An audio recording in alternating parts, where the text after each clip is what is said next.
Minta berapa aja dikasih. Pak, ajuin 5T, Pak. Tanggung, Pak.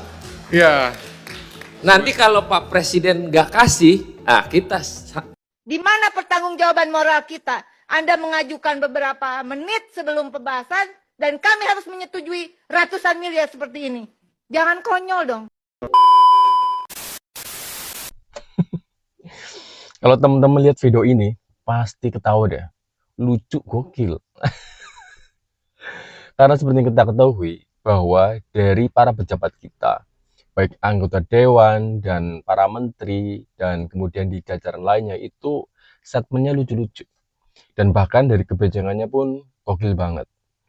Karena bahkan ya, tingkat dari ahli skill stand up comedy mereka itu level nasional, mengalahkan para stand up comedy profesional. Dari sini ya, saya akan menghadirkan sebuah video di mana betapa lucunya tingkah para anggota dewan ketika mengajukan dengan dana-dana anggaran yang mereka butuhkan. Ini lebih lucu lagi karena ketika seorang ketua KPK yaitu Budi Setianto menganggarkan bahwa kebutuhan mereka untuk tahun 2027 itu sekitar 762,3 miliar. Cuman segitu. Ahmad Sahroni bilang itu kurang, tanggung Pak, kenapa nggak 5 triliun sekalian? Dan seperti apa video tentang kelucuan dan keseruan tentang ketika mereka membahas anggaran? Yuk kita simak ya. usulan tersebut Pak Ketua, sebentar sebelum lanjut. Siap. Jadi Bapak cuma ngajuin 762 nih ya? kami tidak muluk-muluk, kami sesuaikan dengan kebutuhan saja, dengan pertimbangan bahwa pastinya untuk kegiatan dalam rangka unit kerja penindakan, kemudian pencegahan, termasuk juga koordinasi supervisi dan pendidikan peran serta masyarakat. Tapi saran saya Pak, saran nih. Siap. Karena Pak Presiden udah ngomong Pak. Jadi kalau Bapak tampilin di paparan tadi, kan Iya. minta berapa aja dikasih. Pak, ajuin 5T Pak. Tanggung Pak.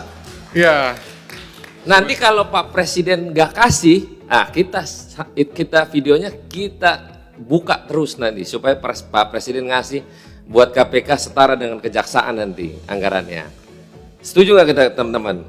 siap. Ya, Nah, ini ada yang lebih lucu gokil banget guys. Seperti yang kita ketahui kan bahwa Menteri HAM kita yaitu Natalius Pigai itu seorang yang menguasai HAM. Dia punya core of the core HAM.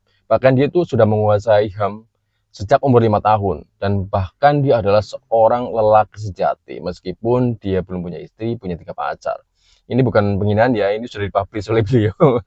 Tapi itu kelucuannya ya. Dan tampaknya dari apa yang dilakukan lebih lucu lagi. Ini saya bukan membahas dari tentang caption ya, takut penyesatan captionnya yang ada di video tersebut, bahwa untuk anggaran 200 miliaran itu untuk pegawai honorer sekitar 500. Kita nggak usah membahasnya, tetapi kelucuan tentang ketika Riah dia ke Pitaloka ya, yang ketika dalam pembahasan rapat itu dimintai persetujuan untuk menyetujui anggaran dari Bung Natalius. Ini khas mak-mak banget. Pokoknya kalau istilah kata itu kayak lagi emak-emak ngomelin anaknya, minta kok dadakan gitu loh.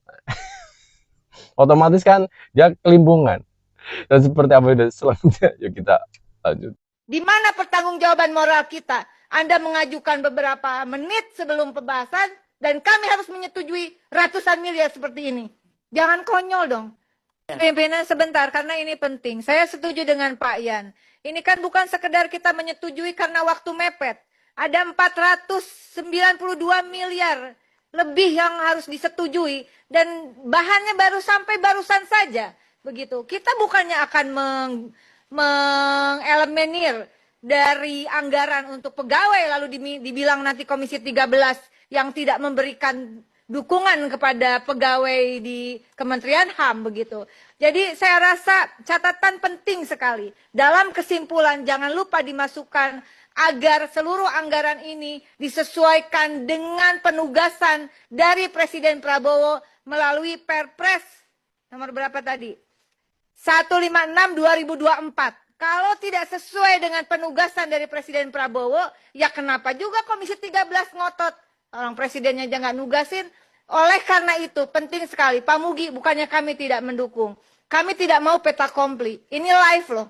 Ini live TV Parlemen. Tidak bisa tiba-tiba Komisi 13 menyetujui ketok palu, bahkan kalaupun itu hanya setengahnya. Di mana pertanggungjawaban moral kita? Anda mengajukan beberapa menit sebelum pembahasan, dan kami harus menyetujui ratusan miliar seperti ini. Jangan konyol dong. Nggak bisa. Baik, Terima kasih. Ibu Pak Pimpinan, Ya. saya mau ingin sampaikan soal penugasan, baca halaman pertama slide itu ada tugas kok. Ya.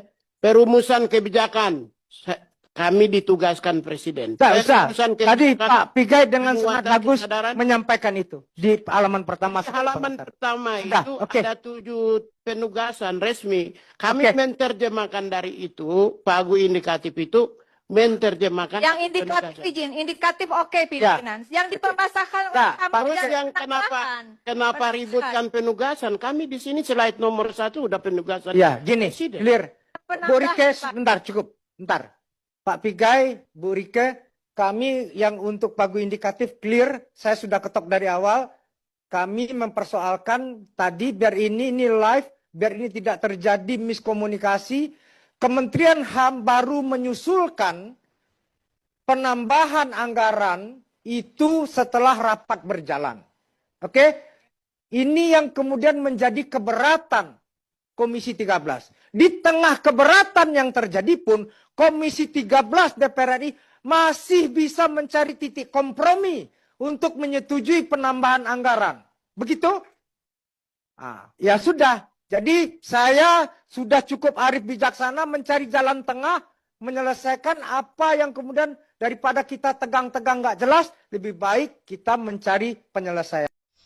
Ya kalau kita melihat dari tingkah laku para pejabat memang sangat lucu dan gokil banget ya guys ya. Mereka itu seolah-olah tidak mempunyai kepekaan, empati, bahkan sebuah rasa etika moral. Karena ketika mereka menganggarkan suatu kebijakan itu nggak pakai mikir, bahkan tidak mempunyai pertimbangan dari manakah uang itu berasal. Seperti yang kita ketahui bahwa uang dari anggaran pemerintah itu banyakkan dari hutang. Dari surat-surat hutang yang disodor-sodorkan oleh Menteri Keuangan ya, berkeliling mengemis utang-utang dari negara ke negara lain. Tetapi setelah udah cair, udah jadi bancakan para anggota dewan. Dan mereka itu tidak mempunyai rasa keprihatinan terhadap masyarakatnya sekarang. Ketika masyarakat sudah dililit dengan ekonomi yang sulit ya, dari pajak-pajak yang naik, BBM naik, terus kemudian rupiah melemah, dan kemudian dari pajak-pajak baru ya, yang seolah-olah dari pemerintah itu seenak jidatnya memberikan sebuah kebijakan untuk menarik pajak. Mungkin ini adalah suatu kebijakan yang paling berhasil di Indonesia adalah ya menarik pajak, nggak ada yang lain. Dan ini tentu saja menjadi sebuah hal yang sangat mengecewakan, karena ketika dari masyarakat mempunyai sebuah masalah, pemerintah seolah-olah tidak mempunyai solusi sama sekali, atau bahkan pemerintah malah memperberat masalah. Ketika dolar menguat, rupiah melemah, mereka menaikkan berbagai macam tarif BBM misalnya, dengan alasan bahwa dari BBM itu harus mengikuti harga minyak dunia atau harga minyak global. Tetapi setelah turun, nggak mau turun. Mereka udah terlanjur keenakan dengan sebuah laba, sebuah keuntungan. Karena tentu saja dari harga minyak dunia yang turun, tetap harga segitu-gitu aja. Ya untung gede dong, nah gitu loh. Nah ini menjadi sebuah kebencian masyarakat. Betapa luar biasa bengisnya dari kebijakan-kebijakan pemerintah. Bukan orangnya ya, dari kebijakan-kebijakan pemerintah. Baik itu para menterinya, dan kemudian para anggota dewannya. Dan mungkin yang paling mengecewakan adalah ketika seorang Prabowo Subianto seolah-olah mengkhianati dari janji yang ia pernah sampaikan. Dari pendidikan gratis, angkutan umum gratis, sembako murah, kemudian kesehatan gratis. Semuanya bullshit. Atau mungkin belum terrealisasi ya, kita nggak tahu. Tapi nyatanya 19,8 juta itu belum ada kan? Ada, tapi kalau kita menjadi TKI. Cukup sekian video kali teman-teman, semoga menambah informasi. Sampai jumpa di video selanjutnya. Ciao.